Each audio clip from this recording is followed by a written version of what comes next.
एक घने जंगल के किनारे, जहां घुमावदार सड़कें अनगिनत कहानियां समेटे हुए थीं, एक छोटा सा ढाबा खड़ा था। जादुई झोपड़ी ढाबा। इसका नाम जितना अनोखा था, ये ढाबा भी उतना ही रहस्यमय था। दिन में ये साधारण सा दिखता था, जहां मुसाफिर रुककर चाय नाश्ता करते और अपनी थकान मिटाते थे। लेकिन रात होते ही इस झोपड़ी में कुछ अजीबोगरीब होने लगता था। ढाबे का मालिक एक बूढ़ा और रहस्यमयी व्यक्ति था, कालू बाबा। उसकी आंखों में एक अजीब सी चमक थी और उसके चेहरे पर बरसों का अनुभव झलकता था। गांव के लोग उसके बारे में तरह तरह की बातें करते थे। कुछ कहते थे कि उसके पास जादुई शक्तियां हैं, तो कुछ उसे एक रहस्यमय तपस्वी मानते थे।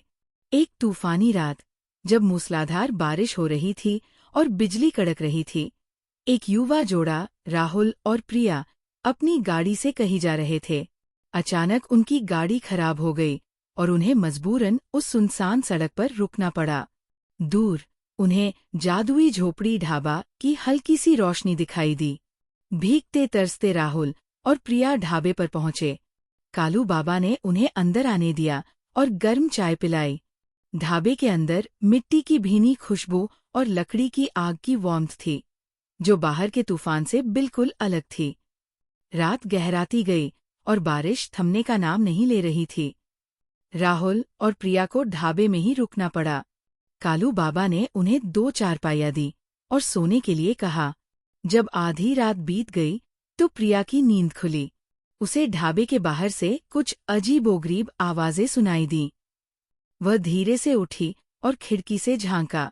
जो उसने देखा, उस पर उसे विश्वास नहीं हुआ। ढाबे के आसपास का जंगल चमक रहा था। छोटे छोटे रंगीन प्रकाश के गोले हवा में तैर रहे थे और पेड़ों के बीच से मधुर संगीत की ध्वनि आ रही थी। ढाबा, जो दिन में एक साधारण सी झोपड़ी लग रहा था, अब किसी जादुई महल जैसा दिख रहा था। उसकी दीवारों से सुनहरी रोशनी फूट रही थी और छत पर तारे झिलमिला रहे थे, मानो वो आकाश से उतरकर आया हो। प्रिया ने राहुल को जगाया और उसे भी वह नजारा दिखाया।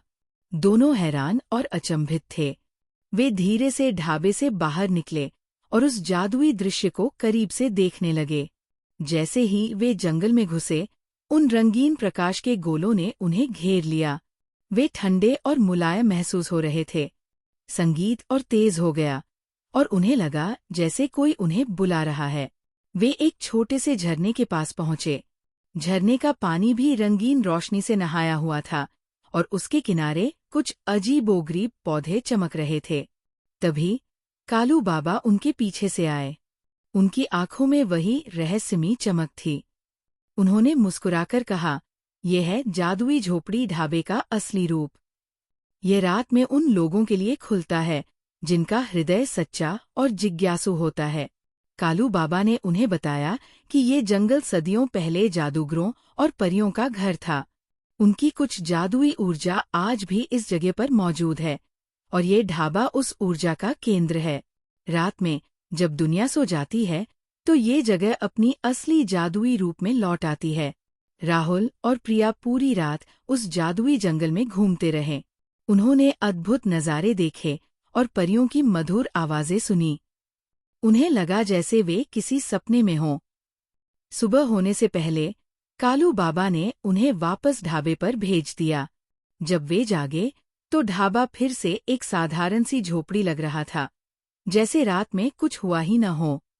राहुल और प्रिया अपनी गाड़ी ठीक करवाकर वहां से चले गए, लेकिन जादुई झोपड़ी ढाबा की वो रात उनके दिलों में हमेशा के लिए बस गई।